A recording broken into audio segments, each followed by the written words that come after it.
Do you ever want to make something for reasons that aren't clear even to you yourself? It might sound crazy, but I mean, you just have an idea to make something and you think, yeah, that'd be fun to make, so you decide to do it with no practical purpose for it. The only practical purpose that can be claimed for this carving is that it will give me some practice, because I'd like to improve my carving skills and it's a carving to practice on. I thought I'll film the project as well. This might be useful to beginners, and then it serves a double purpose. Now, wife's been making a sterling effort to keep our patio free of weeds, but there are one or two that she's left for quite a long time. One of them because it's got a really pretty flower to it, I think it's a hair slip, and the other because it's a wild strawberry. And the fruit that produces might be smaller than cultivated varieties, but it has a really nice flavour. Now, I looked at that the other day and I thought, that looks really smart. I like the foliage and the flowers and everything. There's got to be a carving design in that. And I drew some things and I went through several different iterations of trying to make that into a carving design. I think there's probably two directions that, in my mind, you could take with that. So the carving could be all leaves and foliage and flowers, and most of the surface of the wood could be the actual pattern. It could be modelled with very little background. Or, and this is the simpler option, it could be sort of stripped down to just a few leaves and quite a lot of kind of plain background, and that's the option I've gone for. So I've taken a bit of a botanical liberty with the plant, and I've drawn some of the leaves in a kind of more vine-like manner of growth. So I've got this long stem coming through, and if you can see that, there's the design I've gone with. As I say, the alternative I think would be to have layers and layers of these leaves all sort of crossing over and under each other, not much actual background and most of it design, which would be another interesting way of doing it. Now, I wanted it to be quite a shallow relief, partly because I wanted to do a shallow relief, and partly because I'd got some fairly thin pieces of lime to work with to hand without cutting some other stock. So it's difficult to show much depth and to show the position of stems and things if you had a top-down view like the photograph. So like I say, I think it could either be relatively shallow, one level, lots of foliage and very kind of, I can't find the right word here, not chaotic, but not kind of organised, or it could be simplified and laid out like this. And this is what I've ended up going for now. So to show you how I've set up the carving, I've used the paper sandwich method to glue this to a piece of ply, which I've screwed to a carver's vise, which is obviously useful because it means it's at a nice height to work at. Also, it means I can adjust this quite freely, and I can put it at different angles. I can rotate it around and work on it from different directions and things. Now, you know, for beginners out there who perhaps don't have much equipment, none of that's strictly necessary. You could just work in a vise or just on a bench, just clamped down with some fast action clamps onto a bench or a holdfast or whatever. And I think this will be a nice way to work on it, and the main thing for me is getting it to a comfortable height to work at, because if it's too low you're going to give yourself backache leaning over it. What I've done is I've marked a line around the edge here to indicate the depth that I want to lower the background to. I actually did mark that initially with a marking gauge. I prefer the Veritas round version. I just think this is more accurate and easier to use. I have got one of the old school wooden ones which doesn't see a lot of use, to be honest, these days. Now I have this, but if you're on a budget, does the job. You can pick that up at a car boot sale or somewhere for next to nothing. I've just been round the lines again with a pencil as well, just to make them easier to see.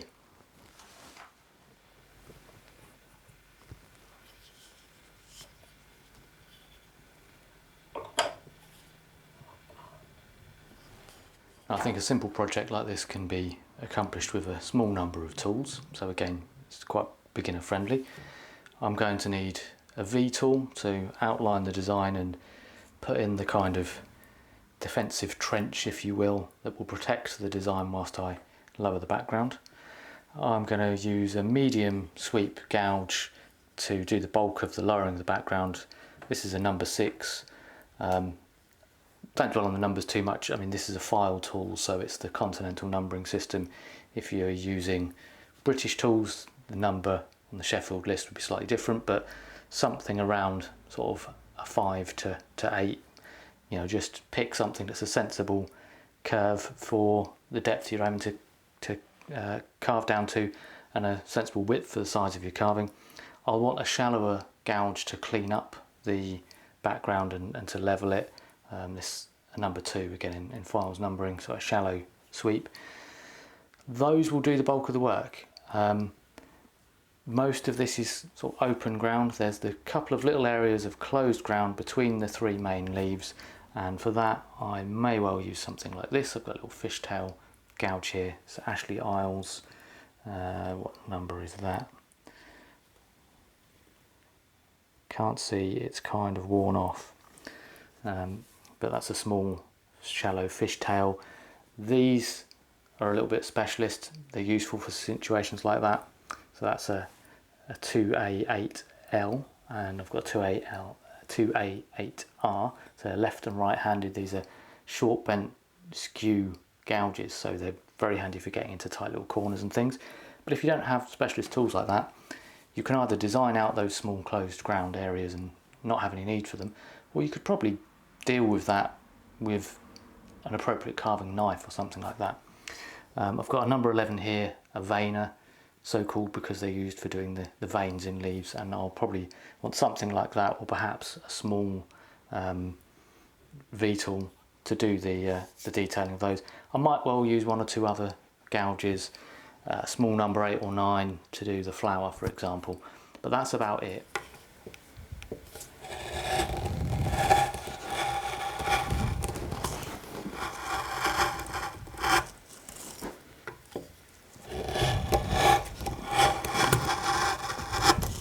Something that you want to aim to do is to always carve downhill, as it were. If you're familiar with planing a piece of wood, you'll understand what I mean by that in terms of the grain direction, hopefully. Cutting across the grain here, where I've got this curve, on one side or another of my cut, the fibres are going to be unsupported a bit as I go across the grain.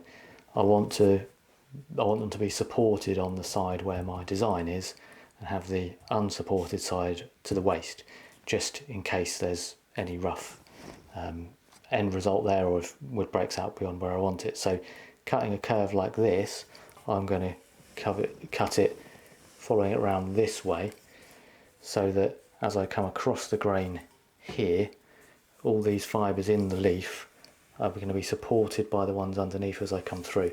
If I cut it this way, these fibres here are not very well supported by the ones behind them. Hopefully it's clear. Basically the easiest way to think about it is that you always want to cut downhill. So if you've got a curving line like this, I started here and cut out rather than coming in this way, and as I say here, I'm going to go round this sweep like that, not up the slope of the leaf. If it's really a very extreme case, a circle or near enough, very rounded, you might find actually you want to start in the middle, cut part of it that way, part of it that way. And here you could make an argument that rather than cutting in a sweep like that, I should be going from there and round there. In this case, I don't think it's really going to make a difference, and my grain is running this way. I've aligned it with the longer elements like the stem, which is going to be a little bit weaker. So actually here, if I can make this cut here, I'm cutting pretty much with the grain, and I turn downhill as I run across it. Now hopefully my cutting downhill explanation made sense to you, but here's an illustration of it which might help. You can see here, as I was cutting pretty much along the grain, hopefully you can see, having brought the camera closer in, this is pretty clean on both sides. This side remains quite clean throughout as it goes downhill. The outside of that curve is a little bit more rough, just around here in particular. Now that might be in part a sign that actually I need to hone that V-tool and it's not quite sharp enough, and I think that probably is the case. But also, if that were my design side, that's not very satisfactory. In worst case scenario, I might end up damaging the design if I were running a tool close to it. But as you can see, the down slope cut, that side of it is pretty clean. So having decided that tool wasn't quite as sharp as I would like, I did go and hone it, and once it was cutting satisfactorily again, I've finished outlining my design. And that's another tip for beginners. It's always worth just stopping in, giving a quick touch up to the sharpness of the tool rather than trying to persevere with it. I've done it, it's always tempting, I'll just do this little bit. You want to crack on the carving instead of sharpening, but a few moments of just honing that on a strop has really improved the performance of it, and actually it's quicker in the long run and you get a better end result. So that's my design all outlined with the V-tool. So I've got this kind of, I'm going to call it a defensive trench. You know, that's in my mind what it is. It's protecting my design, and now I can come in with a gouge, cutting across the grain like this, and I can start to lower the background to just above where I want my finished level to be. And I'm going to be running up to that V-tool cut, that stop cut that I've made, and that will help make sure I don't run this tool into the actual design that I want to leave there.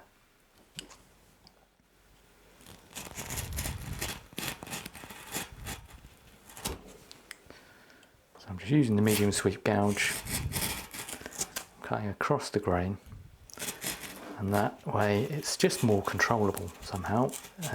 You know, you don't have to worry about whether you're running with or against the grain, and you don't have to worry about it kind of following the tool, following the grain.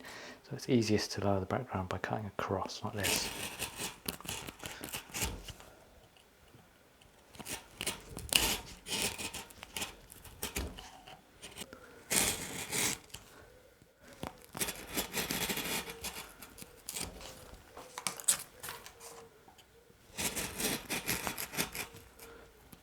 To try not to let the corners dig in, that would lose my control of the cut.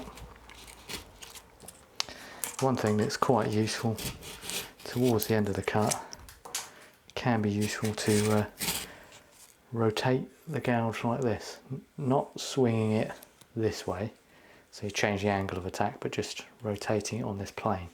And I tend to think of that as being like engine braking when you're driving a car. So if you know you're going to need to stop shortly, you change down a gear or two, let the engine braking take effect before you actually apply the brakes. When you're coming up to the end of your cut, this is almost too short a run there to demonstrate it, but you can rotate the gouge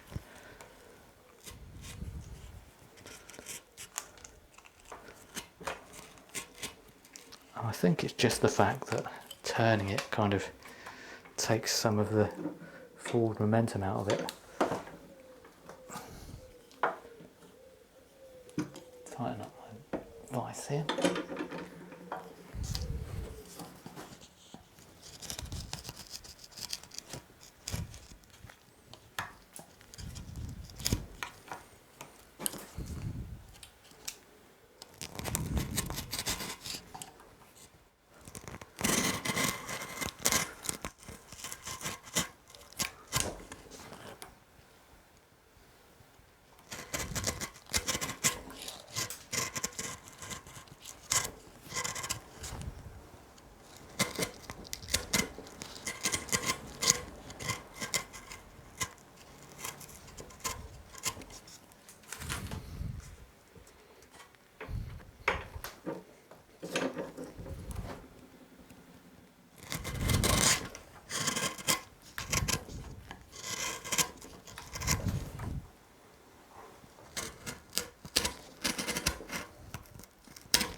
So what we're aiming for here is to bring all the background down close to the line that we've marked just above it.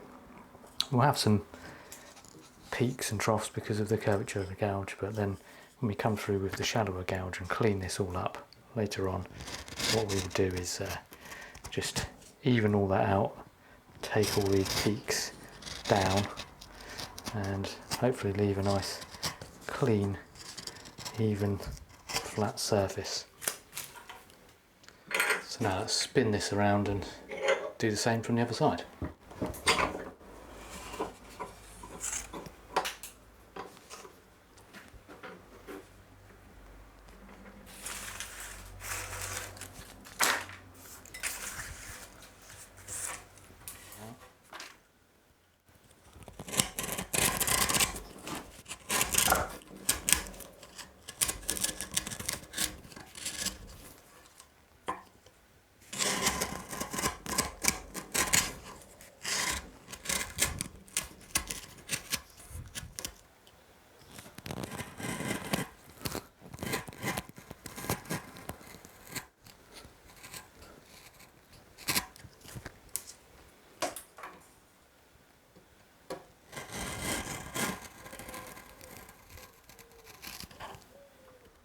So that's background lowered, and what we need to do now is smooth it all out and make it as flat and even as possible. I'm going to use a shallow gouge to do that. This is a 20mm number 2. Again, that's a file number 2, so that's the continental numbering system. If you're using the Sheffield list, then they deal with a skew differently, so it alters the numbering. But similar approach, so I'm going to cut across the grain and in from each side. What I'm going to do to get a smoother cut and smoother finish is slightly skew those cuts. So I'm going to come in across the grain, but actually push the tool with the grain a little bit, so that it's a bit like, it's a good analogy, I suppose, if you took a plane and planed at an angle across a piece of wood. Or if you think that a skew tends to leave a cleaner finish on cutting something, on turning, say. Let's bring it in closer and I'll show you what I mean. So you can see that here I've got, hopefully you can see that, here I've got quite a nice smooth finish by cutting a little bit across the grain and a little bit with the grain, like so.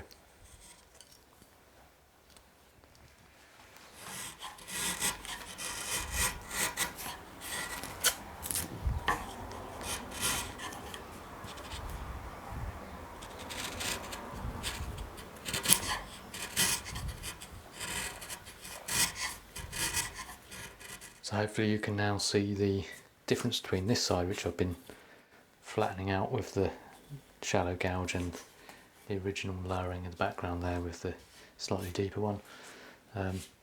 The trick is to try and keep it as level as possible and resist the tendency to start at the right depth where you can see your edge mark here and rise up towards the design in the centre. Only kind of thing I can suggest for that really is just to be aware of that issue and to be careful about that.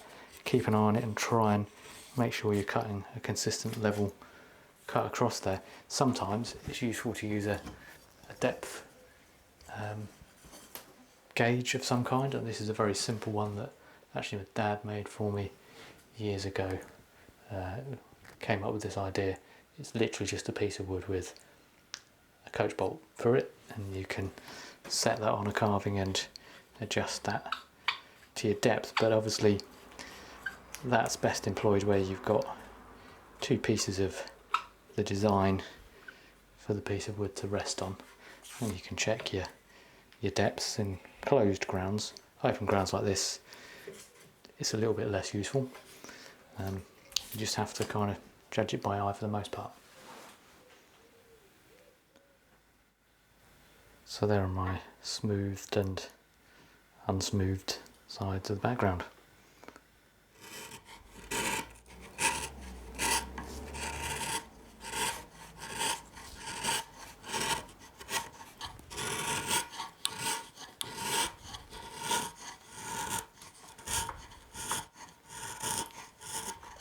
So that's the background cleaned up and flattened out. Next thing we need to do is start nibbling away some of this waste material from around the design. And basically what I'm going to do is just do that with this medium sweep gouge, which I first used to lower the background, or I might even add another tool to the set here and use a slightly deeper sweep. It's handy to be able to take a bigger bite whilst knowing that the corners of the tool are going to be clear and you're not going to accidentally split the wood any further than you intend. But again, for beginners who don't have that many tools yet, you could do that all with your medium sweep, your number 6 or whatever you've used. So you may have heard the carver's mantra, "My edge is a wedge," and whoever came up with that was a really smart way of putting it, and nice and memorable. You've got a bevel on the tool, and obviously as it goes in, if I can get the camera to focus on it, as it goes into the wood, the blade thickens, so the risk is that it will split the wood apart like an axe and a log. And what you want to happen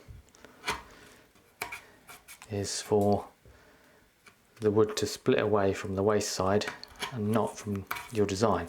So you want to weaken the waste side, remove as much as possible and make that side small, so that when you eventually come to set in around your design, the waste side splits away and your design remains strong.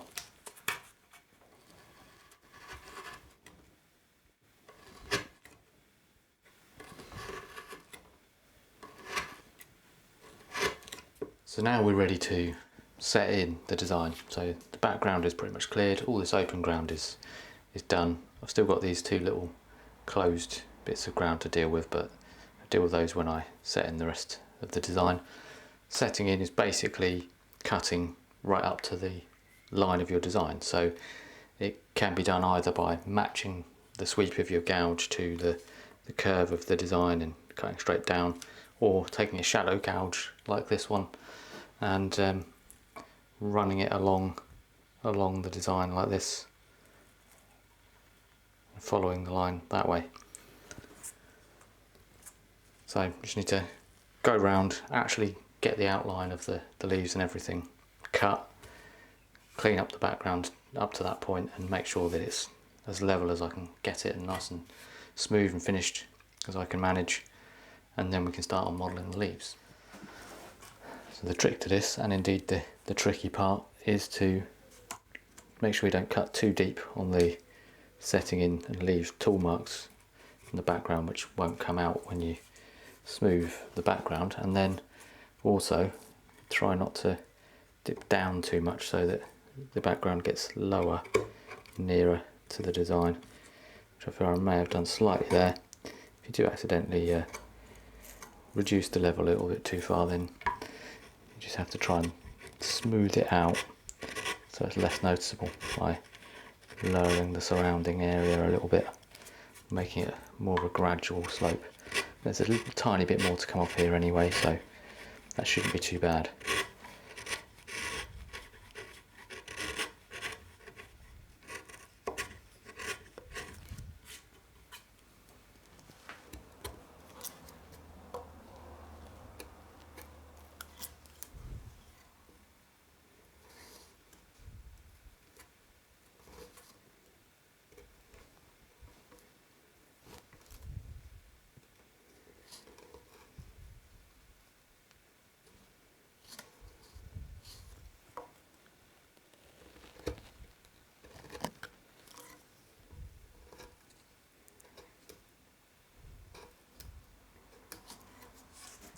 So that's all the background lowered, and we can start modelling the leaves.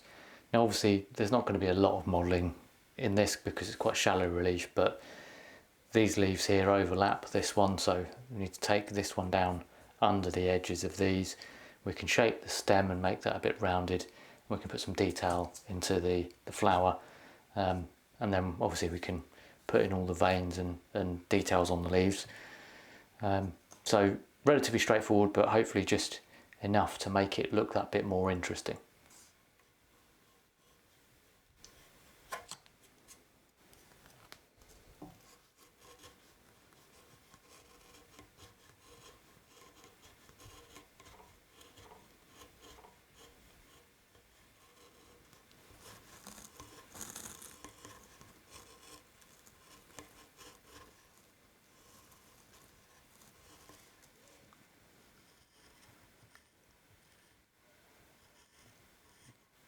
So to round the stem, I'm using a gouge held upside down, and again, just for the beginners, the tip I would give is bear in mind the grain direction as you're doing this around these curves. I'm going to want to cut this way here, but the opposite direction on the other side, and try and make sure we don't get the corner of the gouge dig into the background, because that's quite easily done and it leaves a nasty mark. You then have to try and carve that out again.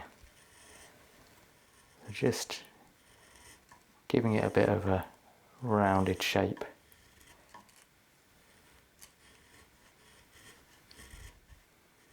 Obviously you can choose a sweep of gouge that matches the diameter of the stem and the kind of half circle that you want to create. Right, so it's time to model the leaves and do the detailing of the veins and stuff. I'll just address the massive continuity error. Yes, everything behind me is changed around. I haven't had as recent a haircut and I'm wearing 2 more layers. This is a simple, quick project. I thought I would get it done in a day or so, even with filming it, which always takes a little bit longer. But a load of stuff happened, and ill health of relatives and various things took priority, and I had to put this to the side. And actually, it's been sat there for months gathering dust. But I'm now going to finish it off, and by the magic of video editing, it won't be any longer from your point of view. But that's the reason why I've randomly probably aged 6 months since you last saw me.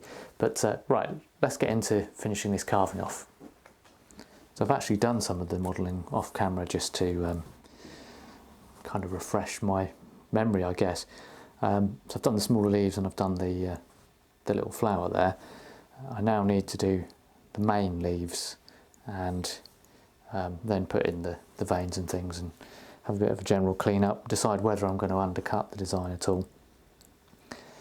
So this is going to be much like separating the design from the background. There isn't the depth to do much modelling here, but what I want to do is just lower this top leaf a little bit so that it looks like it's passing under these ones. And the first thing I'm going to do is take a small little V tool and just outline those secondary leaves, much like we did with the design and the background. Just kind of give a little bit of protection for the design, so when I start lowering this leaf, I don't run a gouge into there. So I'm going to use effectively the same method and just put in a stop cut around here. I'm trying to carefully go fairly shallow because, as I say, we haven't got much depth to work with here. So that's my stop cuts done, and I can start lowering this main leaf down as it reaches the other two. I'm probably not going to take much more than just the paper off this top edge here, but I want it to dip down under those so that those two leaves are sitting proud of this one.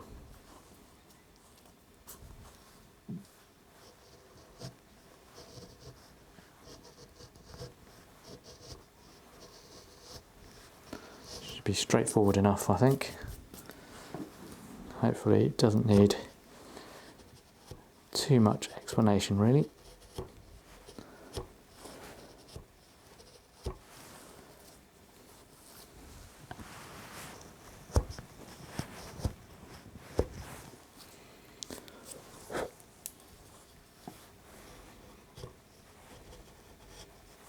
So that's the leaf taken down in level a bit, the paper removed, and a sort of subtle dip put into it with the shallow gouge I was using to clean the background before, the file number 2.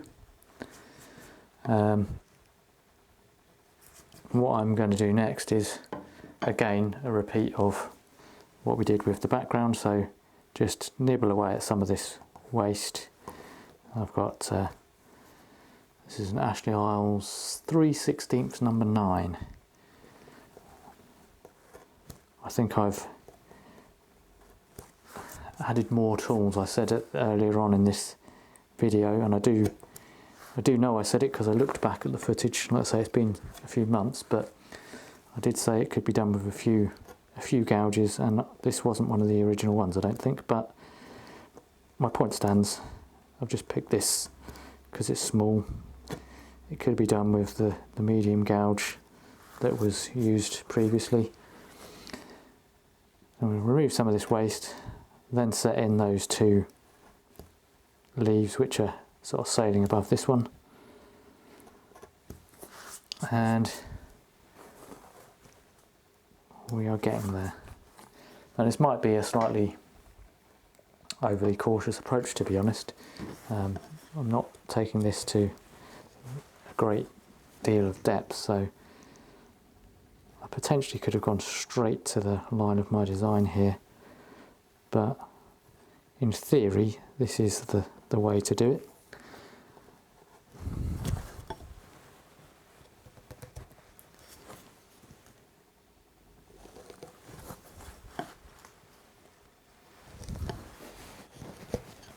It's tricky to get into that little corner there, and that's where a fishtail gouge, if the camera will focus, a fishtail gouge can sometimes work a little better.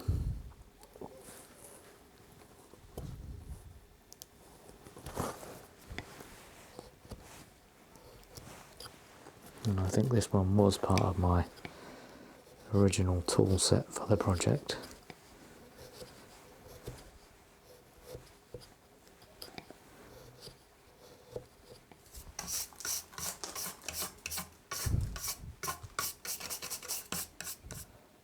So I've now got that change of level which shows these leaves overlapping this one. It's fairly subtle, but then this is a shallow relief and I haven't got much depth of design to actually work with there, so it's never going to be very dramatic. Still got a little bit of cleaning up to do. I could deepen that a bit, I'll see. It's good to look at them from these things from different angles and then make a decision on it. Next thing is to put in the veins and to do the detailing of the leaves. So I've just drawn in my detail lines roughly as per my original design. I haven't been too fussy about it, but I personally always find it much easier and I get a better result if I draw them in rather than just trying to kind of carve them freehand, or you know, from looking at the drawing or whatever. I do much better personally if I've got a pencil line to follow.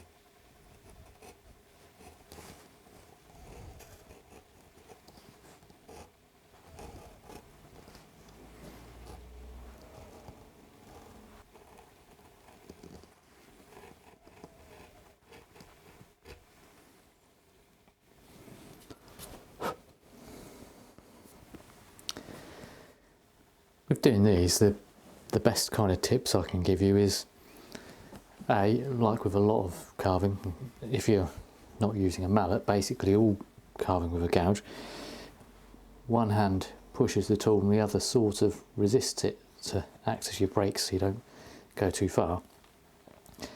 I tend to carve the central rib of a leaf first, and then these little radiating veins second, and I'm always in two minds which way around is the best way to do it, because if anything you want the line thinner at the end and then sort of deepening and widening at the base of the leaf, and you either sort of start at the deeper wider bit and then reduce the pressure, lift the tool out of the cut a little bit and kind of fade it out, or you start light and go deeper as you go. And I don't honestly know which I prefer, but either is an option.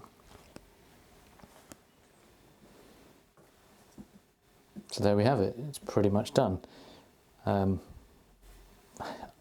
could probably clean things up a little bit here and there, and perhaps I will, but there's an almost infinite amount of nitpicking you can do in a carving, I find.